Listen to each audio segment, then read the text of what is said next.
This is Hannibal here from thehannibaltv.com with a daily wrestling news update.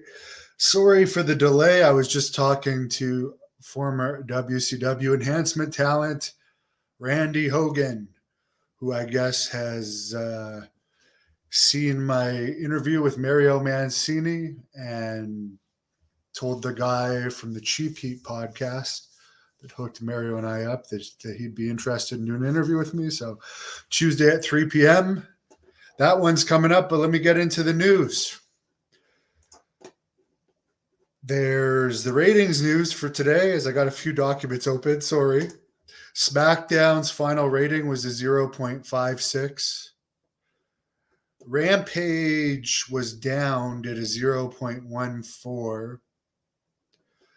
Apparently, WWE has confirmed that WrestleMania 43 in 2027 will be in Nashville as long as they can get their new venue built on time. They're building this $2 billion arena there. It would be the new home of the Tennessee Titans. $2.1 billion actually is how much it's worth. Cain Velasquez, who recently got released on bail related to a murder charge, might be wrestling in Tempe, Arizona, the University of Arizona, where I was last year.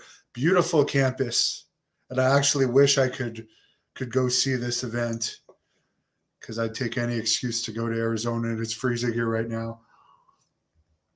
But he's apparently requested permission from the parole board or the judge if he could be part of that show. You'd have to think that AAA, since this would be their first event since the pandemic in the United States, may have had an idea that Cain might be out by the time this show happened, since it's at the university where Cain went, as well as Dan Severn. And I got some good news today and yesterday. Piper has been doing a lot better, just so you guys know. She was back on my lap last night. She's getting her strength back. She's sleeping again now, so I'm not going to disturb her, but she's doing a lot better. Cain is in Cain Velasquez, two-time UFC champion, the guy that knocked out Brock Lesnar easily. One of two men that did that. What else was I going to say? There was, Tommy Morrison's ex-wife, Trisha Morrison, is going to do an interview with me in half an hour. Next is a 0.00 rating. Well, Impact apparently got that recently, but New Japan Pro Wrestling and Impact usually get 0.01s. New Japan, I don't think, has ever got above 0.01 on Access TV. Where if you take into account Women of Wrestling gets a 0.06. That tells you something about the popularity of New Japan.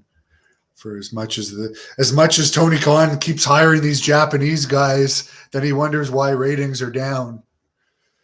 And he brings in Mike Tyson to have a Japanese guy in Orange Cassidy be in the match where people are going to tune in because Mike Tyson is there, yet they do a match that anyone that has... First of all, although I respect his kayfabing, the Orange Cassidy stuff is the stupidest shit I've ever seen. It's a huge turnoff to me. So why you would bring Mike Tyson in to commentate a match between Orange Cassidy and this Japanese guy whose names most people in the States can't even pronounce, to be like your match that new fans might watch. Like, let's take a look. Like, imagine if I was at the gym and AEW was on and an Orange Cassidy match was on, and I told one of my gym buddies, what do you think about that? He's just going to say, this is fucking stupid. How can anyone watch this shit? Like, only the smart marks for some reason find that crap interesting. Blue Jays in the house. But yeah, good for the people that like it, and good for Tony Khan being a billionaire where it doesn't matter if he makes money or not because his dad's a multi-billionaire. So it's just a toy for him, which must be nice. By the way, Jack Kilby is going to be taking over. He already is taking over Great North Wrestling, and probably within the next month, the first date of 2022 will be announced. And the rumor is there probably will be actually two events that day: an afternoon and an evening event at the same arena. So although I'm no longer going to compete as a wrestler, I will still air the channels on this channel. Which, by the way, this isn't even my channel anymore. I'm a contractor of the Hannibal TV. It's owned by somebody much smarter than me now, which is a good thing because I was never good at the business side. Tommy Morrison's son is a pretty good boxer. Oh yeah, I was going to tell you guys one more thing. I was driving home from the gym tonight,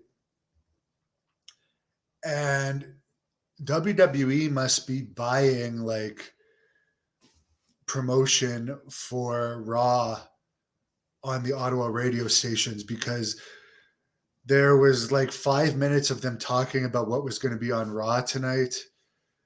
And then they brought up that I guess they're going to be filming Raw here in February after the weekend that they do the Smackdown and the pay-per-view in Montreal, which is only about 2 hours away. And they said on this radio show that one of the reasons why they're doing the Raw here was because they came here in August for a house show, which would have been their first house show here since 2019 during the pandemic. And the guy on the radio alleged that they had 10,000 people here for a house show, which I'm sure they did have a better crowd than normal after the pandemic. But you would think that it would have been in the wrestling news if they had a house show over 10,000 people. So I'm wondering where they're getting their figures from, because I actually tried to search it when I got home here. There was nothing in the Observer or no real attendance reports I could read, but you would think that I do know Ronda Rousey and Roman Reigns were on this house show, but I find it a little hard to believe that there was 10,000 people at a house show here in Ottawa when